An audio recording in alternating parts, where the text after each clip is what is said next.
carta a los Romanos, capítulo 16, 3 versículos, versículo 17 al 20.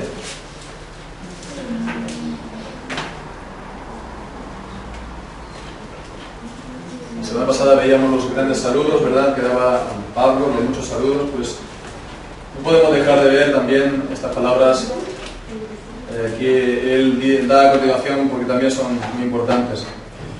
Bien, dice así, en versículo 17: Mas os ruego, hermanos, que os fijéis en los que causan divisiones y tropiezos en contra de la doctrina que vosotros habéis aprendido y que os apartéis de ellos, porque tales personas no sirven a nuestro Señor Jesucristo, sino a sus propios vientres, y con suaves palabras y lisonjas engañan los corazones de los ingenuos, porque vuestra obediencia ha venido a ser notoria a todos.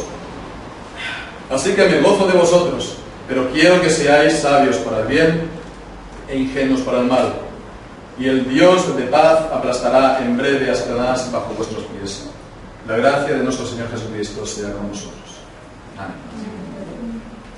Hay un dicho muy corriente, ¿verdad? Y seguro lo conocemos todos, que dice que más vale prevenir que curar, ¿no? Más vale prevenir que curar. Esto es algo que es cierto, es verdad en todos los ámbitos de la vida.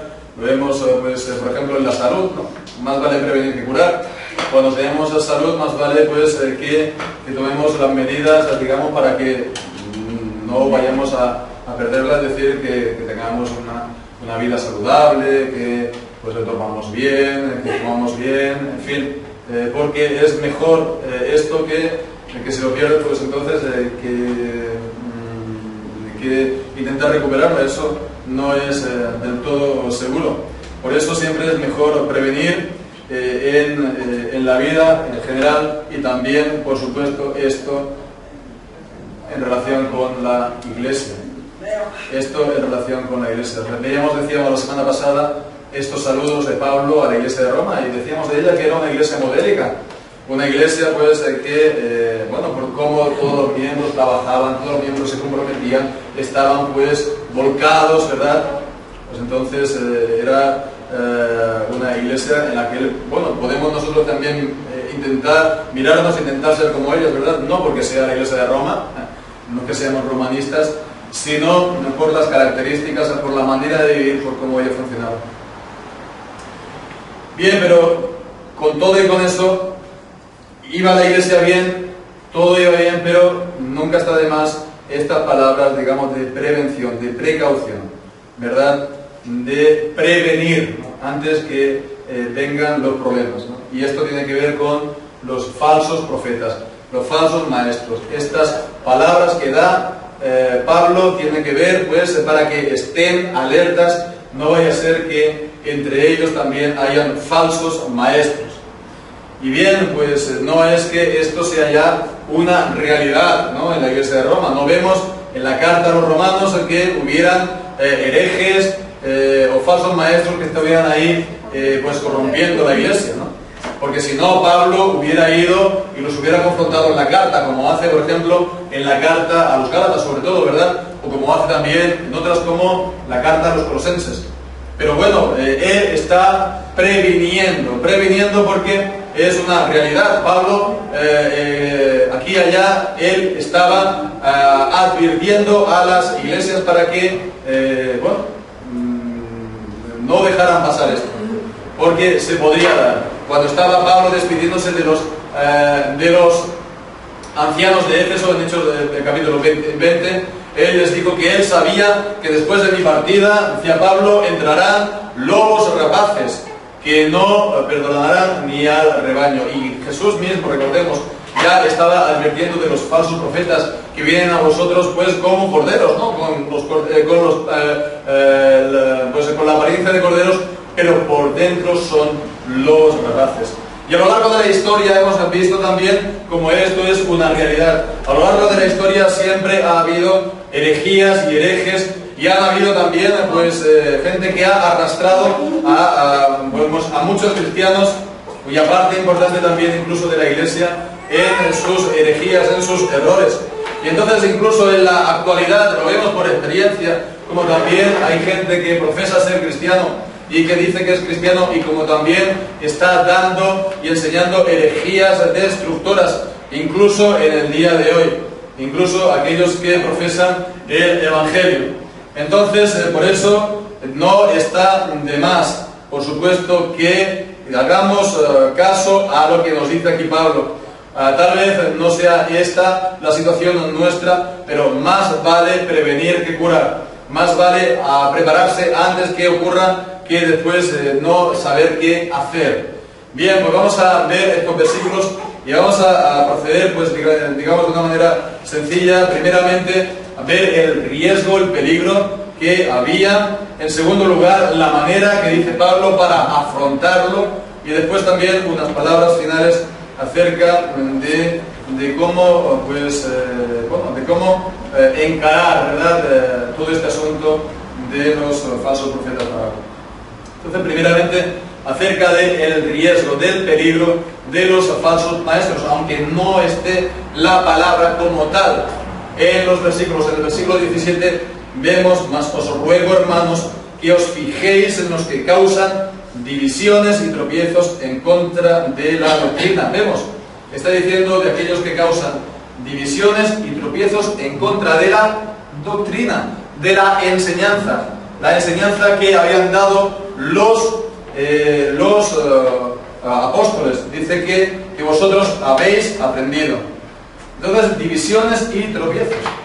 Entonces vemos que ellos había ese enfrentamiento, ¿verdad? Ellos se oponían, pero fijemos de qué manera. Dice divisiones, disensiones. Las divisiones, las disensiones, son algo que nos encontramos ya en las otras cartas de Pablo, como por ejemplo que son Gálatas capítulo 5, versículo 20, que habla de esto como unas obras de la carne. Gálatas capítulo 5, versículo 20, están dando las obras de la carne, y dice que son manifiestas las obras de la carne, que son adulterio, fornicación, inmundicia, lascivia, idolatría, hechicerías, enemistades, pleitos, celos, iras, contiendas, y dice disensiones, divisiones. Y es algo que también estaba presente, por ejemplo, en la iglesia de Corinto, en el capítulo 3, en el versículo 3, cuando dice que habiendo en vosotros divisiones, disensiones, no sois carnales y andáis como hombres. Entonces vemos, es una manera de ser carnal, una marca de la carnalidad. Disensiones, estas divisiones en el seno de la iglesia, entre los hermanos, entre los cristianos. Y después dice también tropiezos, que literalmente es la palabra escándalo. Entonces, pues podemos ver aquí que son gente que está, pues, montándose, como dice, un escándalo, ¿verdad?, en contra de la enseñanza, que se están oponiendo, pero de una manera fuerte, que están arrastrando a la gente también, y que se están, pues, están chocando. Es un conflicto, ¿verdad? Están creando un conflicto en contra de la doctrina, de la enseñanza, en contra de los demás, ¿verdad? Y que eso incluso les puede llevar a los demás a tener problemas en cuanto a la fe, ¿verdad? A ver, pues, a estas peleas, estas disputas, estas guerras, ¿verdad? Entonces, fijémonos, ¿no? Todo esto hemos de tener en cuenta que es que ellos estaban rechazando la enseñanza dada en la palabra. Y la rechazaban, y entonces, pues, por supuesto, ellos tenían la suya propia. Ellos tenían una enseñanza rival. A lo mejor no la tenían formulada, ¿verdad?, pero estaba ahí, digamos, de fondo. Entonces, ellos también se están oponiendo a los que están trayendo la enseñanza de la palabra, ¿verdad? Y entonces, digamos que también tienen un cierto público, un cierto éxito de cara a la gente, de cara a los demás, y hay gente que los siguen. Entonces, bueno, vemos que ellos, pues, tienen su propia, digamos, manera de enseñar la Biblia, que no es la de la Biblia misma. Entonces, esto es por un lado. Por otro lado, también aquí se nos están explicando cómo son ellos, estos falsos maestros. Y lo primero que se nos dice de ellos es que ellos no son que no sirven a nuestro Señor Jesucristo, versículo 18. Tales personas no sirven a nuestro Señor Jesucristo. Entonces aquí no están hablando de que ellos no sean pastores, o que ellos no sean ancianos o diáconos. Aquí están hablando de su corazón. Aquí le está diciendo que ellos no tenían en el corazón el servir. Ellos no estaban para servir. Como hemos visto en Juan capítulo 13, Jesús se puso, se ciñó y se puso a lavar los pies de los discípulos y dijo que os he dejado ejemplo para que os sirváis los unos a los otros. Pues ellos no están para servir a Dios y están por lo tanto también para servir al prójimo. Ellos son por lo tanto altivos, ellos son por lo tanto, están buscando no el interés de su Señor, sino el propio de ellos mismos. Como vemos también a continuación, porque dice que ellos no sirven a nuestro Señor Jesucristo, ¿verdad? Ellos están como Señor, ¿verdad? Pero dice que ellos están sirviendo sus propios vientres. Sus propios vientres. Y es también, interesante, ¿verdad? Hemos leído también esta mañana en Filipenses capítulo 3, en Miranda, hemos leído en Filipenses capítulo 3, y allí también, en el capítulo 3 de Filipenses, el apóstol está hablando de estos falsos maestros. Y dice en el versículo 19 que ellos, el fin de ellos será perdición, cuyo Dios es el vientre, cuyo Dios es el vientre. Y ellos están sirviendo, por lo tanto, a sus propios vientres. Y entonces, no hemos de ver necesariamente que aquí está hablando solamente del comer, fuerte, ¿verdad? Pero, por supuesto, que no lo podemos esto tampoco quitar, ¿verdad? Aquí está hablando, sí, de gente que es intemperante a la hora de la comida, de gente que come mucho, ¿verdad? Y que bebe también, por lo tanto, mucho. Alguien que coma mucho y que beba mucho, que no tenga control, es una mala señal. ¿Por qué? Porque alguien que no tenga control a la hora de comer, pues tampoco lo va a tener a la hora de beber, ¿verdad? Alcohol. No hay nada malo, a lo mejor en tomarse pues una pequeña copa, ¿verdad?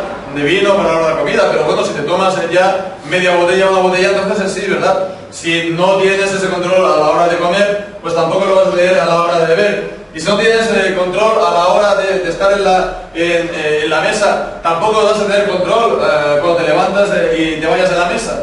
Y tampoco vas a tener control entonces contigo mismo, no vas a tener templanza, que es lo que dice la palabra de Dios, o dominio propio, ¿verdad? Y entonces esto es algo a tener en cuenta. ¿Qué vemos en la palabra de Dios? Conocemos después la historia, por ejemplo, de Nabal. ¿Quién era Nabal? Nabal era el marido de Abigail, el marido de Abigail. Abigail que fue también mujer del rey David, ¿verdad? Él lo sabe porque lo hemos visto esta mañana, porque esta mañana no lo sabía, tiene buena memoria. Bien, pues entonces Nabal, ¿qué se nos dice él? Que él estaba banqueteando como un rey y estaba completamente ebrio, ¿verdad? Y bueno, pues eso, vemos, no se puede separar de que él fuera Nabal, es decir, loco. Es decir, que eso también está marcando su carácter. Y en la palabra de Dios también, pues vemos en Proverbios, ¿no? Y en Isaías capítulo 5, de aquellos que están banqueteando de mañana, aquellos que pues están comiendo como reyes o se piensan que están comiendo como reyes, ¿verdad? Entonces, bueno, esto de la gula, ¿verdad? Hay también que verlo y hay que también pensar en ello y que tratarlo, porque la gula, ¿verdad? El comer de esta manera es un pecado, ¿no? A lo mejor ya nos lo han enseñado de pequeño esto de los 7 pecados capitales, la gula uno de ellos, ¿no? Bueno, pues nosotros los evangélicos no hablamos normalmente de gula, ¿no? Es una palabra que a lo mejor muchos ni nos dice gran cosa. Bueno, pues sí, señores, lo que nos dice la palabra de Dios, el comer de esta manera es pecado, ¿verdad? Porque, ¿qué nos dice la palabra también? Que si coméis o si debéis, hacerlo todo para la gloria de Dios. Eso no significa, ¿verdad?, que no disfrutemos de la comida, ¿verdad? A mí me gusta, y a quien no le gusta poder disfrutar de la comida, eso está muy bien.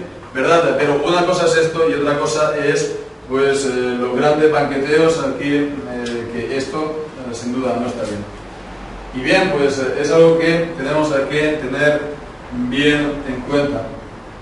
Entonces, de estas personas también nos encontramos más, digamos, descripciones en otros lugares. Por ejemplo, en 2 de Pedro, en el capítulo 2, versículo 14, también vemos, se nos dice de ellos que tienen los ojos llenos de adulterio, ¿no? Normal, si ellos comen de esta manera, beben de esta manera, pues también dice, tienen los ojos llenos de adulterio, no se sacian de pecar, seducen a almas inconstantes, tienen el corazón habituado a la codicia. Vemos, ellos no sirven al Señor Jesucristo. ¿Por qué? Porque ya tienen un siervo, un señor. ¿Cuál es? Mamón, ¿verdad? El Dios de las riquezas. Entonces tienen el corazón habituado a la codicia y son hijos de maldición. Y también en la carta de Judas, antes de Apocalipsis, en el versículo 14, nos dice, perdón, no en el versículo 14, sino en el versículo 12, dice que estos son manchas en vuestros ágapes. ¿Qué son ágapes? Son comidas fraternales entre los cristianos. Pues entonces dice que ellos son manchas, ¿verdad? Que están comiendo impúdicamente, es decir, que se están atiborrando de mala manera y bebiendo, pues hasta emborracharse en las comidas de los cristianos. Y dice que también ellos se apacientan a sí mismos. Entonces vemos que son gente que está verdaderamente buscando su propio interés, su propio provecho en todas las cosas. Y todas estas cosas vemos que están un poco cogidas de la mano. El fallo de la doctrina no se puede separar del fallo, digamos, moral, el fallo, el pecado de la vida de las personas. Porque el error de la doctrina es en sí mismo pecado. Y el oponerse a la verdad de la palabra de Dios es también pecado. Pero esto también normalmente no va solo. El pecado en la vida doctrinal es, por así decirlo, lo primero que vemos, ¿ves? Es, digamos, la apariencia, es la superficie. Pero después, por dentro, ves, miras, hurgas, y ¿qué te encuentras por todo esto? Y mucho más que va saliendo. Entonces vemos que si no conformamos nuestra vida a la palabra de Dios, ¿qué vamos a hacer? Pues entonces vamos, por último, a intentar nosotros conformar nuestra vida a conformar la palabra de Dios a nuestra propia vida. Si lo uno o lo otro van a tener que ir de la mano, ¿verdad? Porque si nos decimos cristianos, si nuestra vida está contradiciendo la palabra de Dios, pues vamos a tergiversarla para que vayan, digamos, en el mismo sentido, para que tengan la misma forma. Por lo tanto, vemos la importancia que uno y otro pues esté regido por la palabra de Dios, y también pues para que retengamos esto. Por esto es pecado, ¿verdad? La falsa enseñanza. Primero porque estás faltando la palabra de Dios, ¿no? Porque la falsa enseñanza en sí mismo es un pecado, porque estás dejando de lado la palabra de Dios. Pero por otro es que también viene todo esto que estamos aquí viendo. También vemos ahora acerca de ellos, otra cosa más. Se nos dice también la manera de actuar. La manera de actuar en el versículo 18 dice que ellos vienen y con suaves palabras y lisonjas engañan los corazones de los ingenuos. Entonces ellos con palabras suaves y con lisonjas engañan los corazones de los ingenuos. Y esto pues también está concordando con lo que está diciendo otra vez más 2 de Pedro, en el capítulo 2, vemos ahí en el versículo 3, 2 de Pedro, capítulo 2, y leemos en el versículo 3, que ellos, capítulo 2, versículo 3, que por avaricia harán mercadería de vosotros, dice, con palabras fingidas. Con palabras fingidas. Y en el versículo 18 también dice que hablan con palabras infladas y vanas. Seducen con concupiscencias de la carne y disoluciones a los que verdaderamente habían huido de los que viven en el error. Entonces, palabras infladas, vanas, y también fingidas. Y aquí pues se nos dice que ellos vienen hablando con suaves palabras, como lisonjas.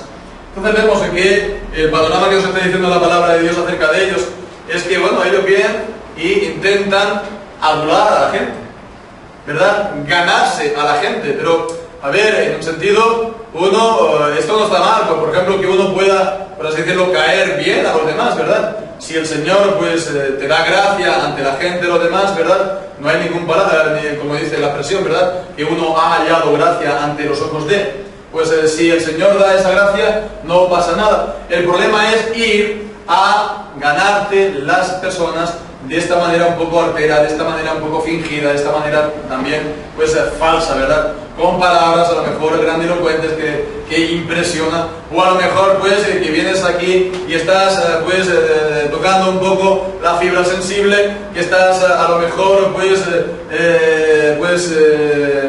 mostrándote siempre muy cariñoso, y estás aquí pues tocando las emociones de las personas, ¿verdad? Y no en vano está diciendo que esto es una seducción. Es una seducción, hemos visto en 2 de Pedro, y realmente pues también, por ejemplo, vemos en Apocalipsis capítulo 2, versículo 20.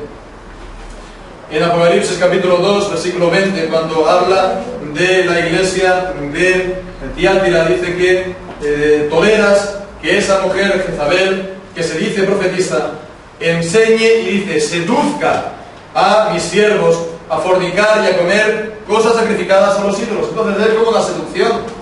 Vemos, es una seducción para el pecado. Es ganarle el corazón a uno, ¿verdad? Para que pierda la cabeza y que vaya directamente al pecado. Y por eso puede ser también lo mismo que ocurrió, ¿verdad?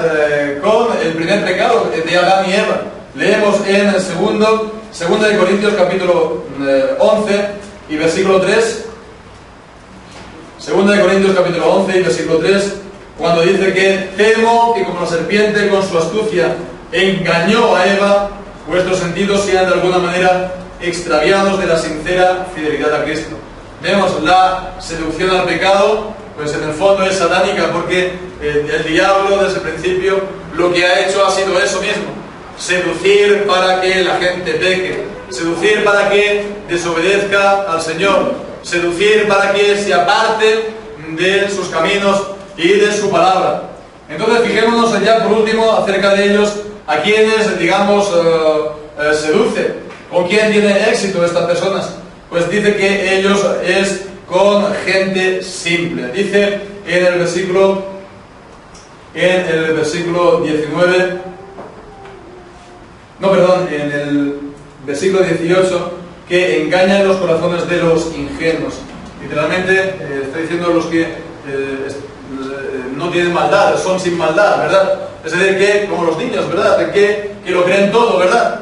Que le dicen que creen en Papá Noel o en los Reyes Magos, cuando uno tiene una cierta edad, 3-5 años, y te lo creen todo porque lo ha hecho papá, lo ha hecho mamá. Entonces, bueno, ya cuando van creciendo ya lo saben, ¿verdad? Pero bueno, así también hay gente ya mayor que, por así decirlo, están espiritualmente hablando, creyendo en la existencia de Reyes Magos, ¿verdad? Y de Papá Noel. Y a todo lo que oyes, no tienen ningún problema en decir sí, amén. Ahí había, cuando yo me convertí, era la moda de los empastes, ¿no? Es decir, que los milagros que había por aquel entonces que se estilaban era, digamos, que Dios te hacía un empaste y además te hacía perdón, eso sin ir al dentista, por supuesto. Tenías una muela picada con dolor y entonces pues resulta que por sí mismo se hacía un empaste y además te lo dejaba ahí con una marca. Bueno, pues esto es el grado de ingenuidad ciertamente de la gente. ¿Cuántas por ahí ha habido que han resucitado teóricamente a muertos, verdad? Es algo de lo más corriente, de lo más común, y así van, ¿verdad? Todo el mundo, pues, sin problemas, creyendo todo lo que te vienen y todo lo que te dicen, ¿no? Entonces, ya te digo, como los niños, creer en Papá Noel, ¿no? En Santa Claus, pues igual, porque también hemos visto que se les había ganado primeramente el corazón, se les había seducido el corazón. Bien, pues entonces de todo esto en cuanto a los falsos maestros, pero también vamos ahora a la manera que nos dice el apóstol de afrontarlos. Esto es lo segundo que vamos a ver, la manera de afrontarlos. En el versículo 17 lo primero que dice es: os ruego, hermanos, que os fijéis en ellos, que os fijéis en ellos. Esta palabra es también la misma que utiliza el apóstol Pablo en la carta a los Filipenses capítulo 3 y versículo 17, cuando dice: hermanos, sed imitadores de mí y mirad a los que así se conducen según el ejemplo que tenéis en nosotros. Ahí era fijarse para un buen fin, y aquí es fijarse en contra de aquellos que están haciendo esto, ¿verdad? Fijarse, vemos, es tener una actitud de estar alerta, ser vigilante. La palabra original de ella viene episcopos, ¿no? Episcopos, de ahí obispo. Y esa palabra, pues, pues tiene un significado. Obispo es el obispo de la diócesis tal. ¿Qué significa? Obispo lo encontramos en Timoteo capítulo 3 y significa simplemente alguien que está mirando por encima de, alguien que está supervisando, un supervisor, un superintendente. Alguien que está, pues, controlando, ¿verdad?, por encima de la congregación para que, digamos, todos vayan de una manera correcta, guardando la palabra de Dios. Entonces vemos esto que aquí está diciendo, en primer lugar, por lo tanto, se dirige a los responsables de la iglesia, a los pastores de la iglesia, pero también a los ancianos que han de gobernar, también a los diáconos, ¿verdad?, al consejo de la iglesia, allí donde está, y esperemos también que con el tiempo también entre nosotros tengamos este mismo consejo. Entonces, la responsabilidad primeramente es para aquellos que han de dar cuentas por las almas que les han sido confiadas, como dice Hebreos capítulo 13. Pero podemos decir que no solamente para ellos, porque es un estar vigilante, un estar en guardia, el no estar dormido, porque eso puede ocurrir en cualquier momento. Cuando estábamos haciendo el servicio militar, ¿verdad?, estaba la guardia de las 12, de las 2, de las 4 y de las 6. Bueno, en el cuartel nunca venía nadie, ¿verdad? Pero si estás en la guerra, el enemigo te puede venir pues a la 1, a las 3 o a las 5, en cualquier momento. Y si te encuentra pues dormido, pues peor para ti y para tus compañeros, ¿verdad? Entonces, por eso uno tiene que estar continuamente vigilante, porque nunca se sabe de que pueda esto ocurrir o no. Ya sabemos entonces cómo son ellos, ya sabemos entonces cómo actúan, ¿verdad? Ya sabemos cuáles son sus características. Entonces, estar alerta, ¿verdad?, porque nunca se sabe. Entonces, bien, esto estar vigilando. Y bien, si ellos aparecen, si entonces aparecen, ¿qué hay que hacer? Pues entonces nos dice a continuación, versículo 17, os apartéis de ellos. Os apartéis de ellos. Es decir, que no tengáis miedo en apartaros de ellos, ¿verdad? Si hubiera aquí una epidemia de gripe mortal como la que ha habido durante años, pues nosotros a lo mejor iríamos por la calle con un pañuelo en la boca, ¿verdad? Y estaríamos también, pues si alguien nos da la mano, corriendo, lavando la mano con mucho jabón, ¿verdad? No vaya a ser que nos contagiemos, ¿no? Pues entonces es algo parecido. Estas mismas, por así decirlo, prevenciones, pero con aquellos, ¿verdad?, que están enfermos de esta enfermedad espiritual que es tan contagiosa. Porque ¿qué nos dice el apóstol Pablo? Nos dice que un poco de levadura leuda toda la masa, ¿verdad? Tenemos un cesto con manzanas y solamente falta una que esté podrida, o una bolsa de limones, uno podrido, pues te lo echa todo a perder, solamente hace falta un poquito, ¿verdad? Ya dice también en 1 Corintios 15 que las malas conversaciones corrompen las buenas costumbres. Entonces es el cuidarse de ellos, guardarse de ellos y no tener miedo a lo mejor de ser demasiado bruscos, porque nos dice incluso el apóstol Juan en el capítulo, en la segunda carta del apóstol Juan, en los versículos 10 y 11, segunda de Juan, versículos 10 y 11, si alguno viene a vosotros y no trae esta doctrina, no lo recibáis en casa, ni le digáis bienvenido, porque el que le dice bienvenido participa de sus malas obras. Vemos, el decirle buenos días, ¿qué tal, hermano? ¿Cómo vas? Entonces vemos que si tú lo haces con estos que están trayendo esta enfermedad y esta peste, pues tú ya te haces partícipe, tú ya tienes algún grado de simpatía con él, tú ya tienes un tipo de relación con él y tú tienes entonces algún grado de red de comunión con él. Entonces participas también de sus pecados. Entonces por eso los creyentes nos hemos de apartar de él. Los creyentes hemos de vivir apartados del mundo, ¿verdad? No hemos de vivir como vivíamos antes. Pues si antes pues vivíamos y salíamos de noche y nos emborrachábamos o hacíamos cualquier otra locura, ahora no podemos vivir como antes. Tenemos nuestros amigos, pues ya no podemos seguir pues, como antes y saliendo con ellos, ¿verdad?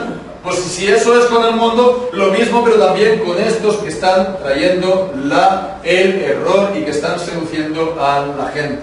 Aunque se digan hermanos, aunque dicen que profesan el Evangelio, pero lo suyo no es realmente el Evangelio, no es la pureza del Evangelio. Por eso hemos de guardarlo por amor a la pureza del Evangelio, a la pureza de la palabra de Dios, a la pureza de la iglesia, a la pureza del nombre de Dios, que el nombre de Dios no sea profanado, porque estas cosas no acaban bien. Estas cosas no acaban bien, a la larga habrá problemas. A la larga, pues, ellos van a dar un escándalo. Ellos van a hacer que el nombre de Dios sea blasfemado, como dice también el Romano autor. Por lo tanto, no hay que, aunque, bueno, parezca que sí, que haya mucha gente, ¿verdad?, que estén muy contentos y que le sigan, pues decir no, ¿verdad? Más vale, pues, pocos, ¿verdad?, pero bien avenidos, pocos, pero la verdad que en casa espaciosa, llena de turbación, como dice la palabra de Dios. Bien, pues entonces, detectarlos, ¿verdad?, estar alerta, estar vigilante y también pues, esto mismo, el apartarse. Por otra parte, también la Iglesia ha de seguir manteniéndose en la verdad, seguir obedeciendo la palabra de Dios. Y es entonces lo que también leemos aquí, ¿verdad?, en el versículo 19. Vuestra obediencia ha llegado a ser conocida, notoria a todos. La obediencia a la palabra de Dios, sí, y la obediencia también a los siervos, a los pastores, a los ancianos, etcétera, que están trayendo bien la palabra de Dios. Entonces, vemos seguir en la obediencia. Y también vemos que lo que dice ya por último es cómo tenemos que ser para que esto no ocurra, todo lo que hemos estado viendo no ocurra, que es entonces, dice a continuación el versículo 19, quiero que seáis sabios para el bien e ingenuos para el mal. Sabios para el bien e ingenuos para el mal. También Jesús lo decía con otras palabras, hemos de ser sencillos como palomas, ¿verdad?, para el mal, astutos como serpientes, ¿verdad?, para el bien. Entonces vemos que aquí está hablando de que hemos de, si ellos están arrastrando a los ingenuos, si ellos están arrastrando a aquellos que creen en los reyes magos, pues entonces nosotros hemos de ser maduros en nuestra manera de pensar, maduros en la palabra de Dios. Hay una cosa muy también importante, ¿verdad?, en la palabra, porque por ejemplo en primera de Juan, en el capítulo 2, allí el apóstol Juan está hablando también de aquellos que vienen con enseñanzas raras, extrañas, errores y herejías. Entonces leemos allí en el capítulo 2, nos dice que, versículo 20, que vosotros tenéis la unción del Santo y conocéis todas las cosas. No os he escrito como si ignoraseis la verdad, sino porque la conocéis y porque ninguna mentira procede de la verdad. Y después a continuación dice, el versículo 26, os he escrito esto sobre los que os engañan, pero la unción que vosotros recibisteis de Él permanece en vosotros y no tenéis necesidad de que nadie os enseñe, así como la unción misma os enseña todas las cosas y es verdadera y no es mentira, según ella os ha enseñado, permaneced en Él. Entonces aquí está hablando de la unción, aquí está hablando por lo tanto del Espíritu Santo. Entonces el Espíritu Santo es el que está en el creyente y es el que le hace ver esto es verdad, esto es un cuento, esto es un error. Y aquí, amén, es la unción, el Espíritu Santo, quien nos da el entendimiento de la palabra de Dios. Y entonces cuando vemos esto, pues vemos, es la unción misma que nos dice, esto es un error. Pero esto es así, y es así.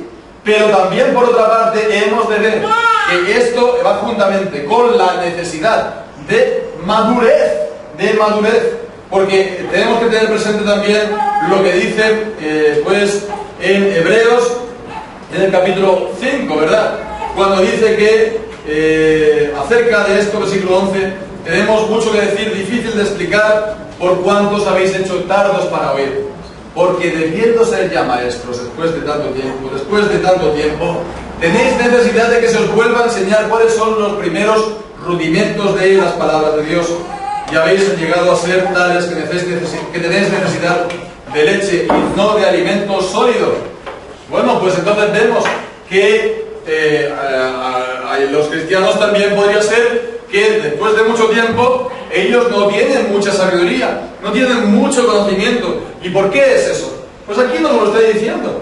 Aquí nos lo está diciendo más adelante, en el versículo 13, cuando dice: todo aquel que participa de la leche es inexperto en la palabra de justicia porque es niño.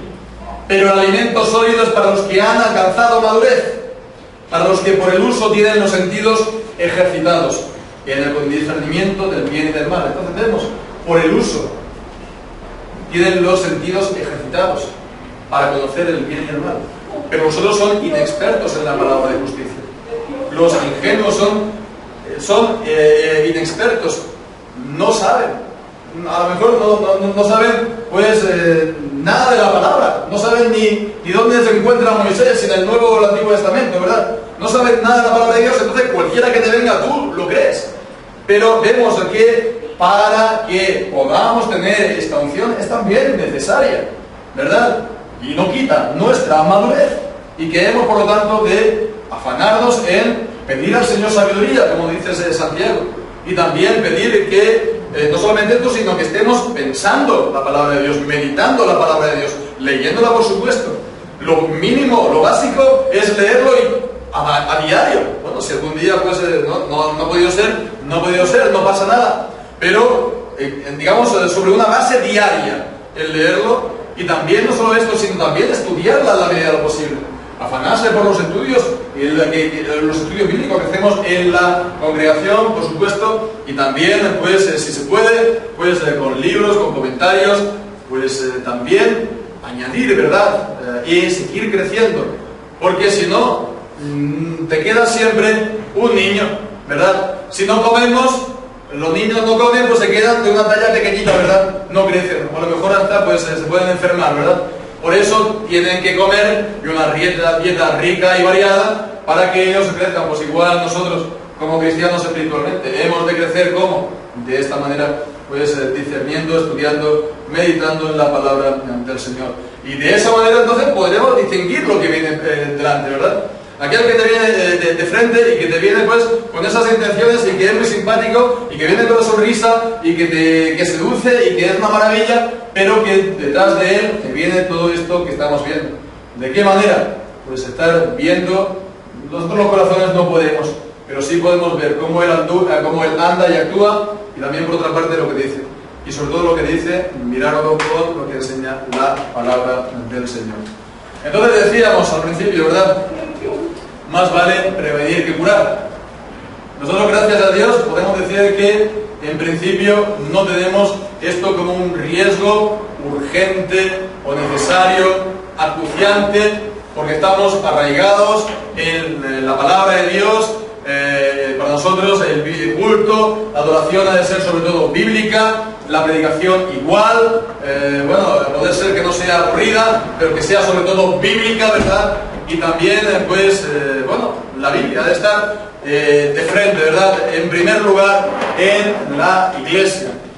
Y en nuestras vidas tenemos además las confesiones, ¿no? Del tiempo de la Reforma, estamos arraigados en una enseñanza que no vengo yo, o no viene pues el otro pastor, o el otro, con su invención, sino con la doctrina que ha sido creído y enseñada en la iglesia a lo largo de los siglos, ni más ni menos. Pero también podría ser que esto se pudiera dar ¿verdad? No pensemos que nosotros estamos por encima del apóstol Pablo y por encima también de las iglesias que él fundó. Si eso se daba en sus iglesias, no se puede dar también a la nuestra. Pues por eso hemos de estar también nosotros vigilantes, ¿verdad? Pero bueno, hemos de estar vigilantes, hemos de también crecer en la madurez, continuar en la obediencia, en la palabra del Señor. De esta manera no tendremos caída jamás. Y también, por lo tanto, hemos, por supuesto, no tener problema al final de lo que hemos visto. Apartarnos de aquellos que se dicen cristianos, de aquellos que se dicen que profesan del Evangelio, o incluso de aquellos que se dicen siervos, o aquellos que se dicen pastores y que están trayendo errores, herejías al pueblo de Dios. Entonces, bueno, no hay que tener problemas. A lo mejor en quedarse uno más solo que la una como congregación. Bueno, aunque también, por supuesto, podemos reconocer a los demás como creyentes y como iglesias, pero hemos de tener este celo por la palabra de Dios, incluso para contender ardientemente, como dice Judas, versículo 3. Judas, versículo 3. Hemos de apartarnos, como dice Pablo, pero es que Judas también nos dice que contendamos ardientemente. Judas, versículo 3, amados, por la gran solicitud que tenía de escribiros acerca de nuestra común salvación, me ha sido necesario escribiros exhortándoos a que contendáis ardientemente por la fe que ha sido dada una vez a los santos. Y a continuación dice que algunos hombres han entrado encubiertamente y han traído, por lo tanto, también pues herejías destructoras. Es lo mismo que están diciendo. Son gente que están convirtiendo en libertinaje la gracia de Dios y están negando a Dios, el único soberano, y a nuestro Señor Jesucristo. Son los falsos maestros. Entonces vemos que dice que incluso hemos de estar contendiendo por la verdad de la palabra de Dios. Y realmente no pensemos que va a venir reforma alguna en este tiempo sin contender en contra del error. Y bueno, pues hemos de, llegado el caso, hacerlo, ¿verdad? Por amor al Señor y por amor a la palabra. Hay este reflejo hoy en día. Dice, bueno, tú enseñas esto y el otro enseña lo otro. Tú estás en tu iglesia y él está en su iglesia. Tú estás en tu denominación y él está en la suya. Pero esto no es cuestión de tu denominación y de mi denominación. Esto es cuestión de iglesia del Señor Jesucristo, sí o no. Y si es iglesia del Señor Jesucristo, entonces nadie, ni yo ni tú, tiene el derecho de estar enseñando lo que es falso. No tienes el derecho. No tienes derecho. No tienes derecho a que cada maestrillo tenga su librillo. No tienes derecho a decir lo que te venga en gana. Y decir, bueno, pues no, es que yo, mi denominación, desde que se fundó en 1800 o 1900 o en 1000, lo que sea, pues está haciendo así. No es tu derecho, es los derechos del Señor Jesucristo. Entonces, no pensemos que esto es algo pues relativo, o porque ellos estén en un lugar y nosotros en otro, pues esto se soluciona. No es esto. Así, por lo tanto, hemos de tener todas estas cosas bien presentes, pero no quisiera pues acabar sin lo que nos dicen allá por último en el versículo 20, ¿verdad? El Dios de paz aplastará en breve a Satanás debajo de vuestros pies. Y creo que esto lo tenemos que también ver en relación a lo que hemos visto hace un momento, ¿verdad? A todas estas palabras, a estos falsos maestros, a estos falsos profetas, ¿verdad? Y esto es una palabra que está diciendo aquí el apóstol Pablo y está refiriéndose a la primera promesa del Evangelio. La primera promesa del Evangelio nos lo encontramos justo después de la caída, en Génesis capítulo 3, en el versículo 15. Después de estar dando la palabra de maldición a Adán, a Eva, a la serpiente, Dios dice: y pondré enemistad entre ti y la mujer, y entre tu simiente y la simiente suya. La simiente de la mujer, te herirá en la cabeza, te aplastará la cabeza, y tú le herirás en el calcañar, es decir, en el talón.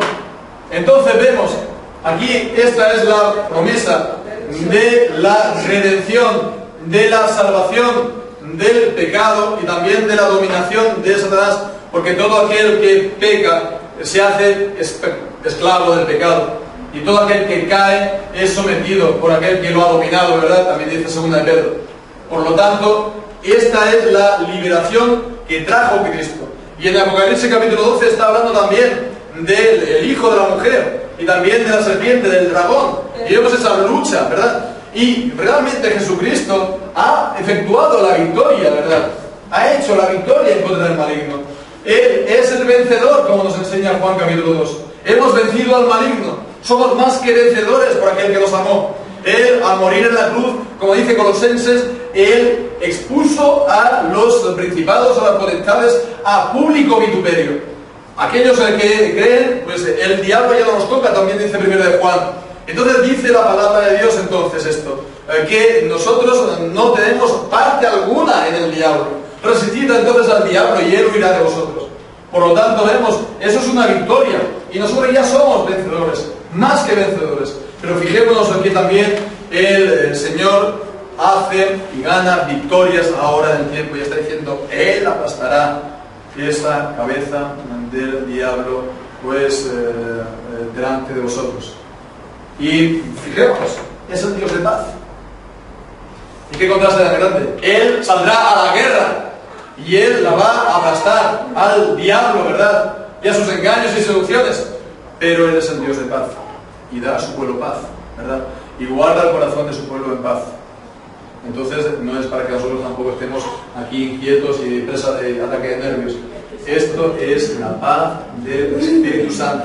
Y el Señor es, bueno, quien hace la guerra. Nosotros lo único que tenemos que hacer es alistarnos, ¿verdad? En su bandera, bajo su bandera, estar alerta, como hemos visto, tomar las medidas, así, estar confiados, por supuesto, en el Señor Jesucristo, en su victoria, y bien, pues continuar adelante, ¿verdad? Continuar adelante, pues hasta que veamos que el nombre del Señor Jesucristo es elevado sobre todo nombre. Bien, porque el Señor bendiga su santa palabra, que así sea. Amén. Oramos al Señor.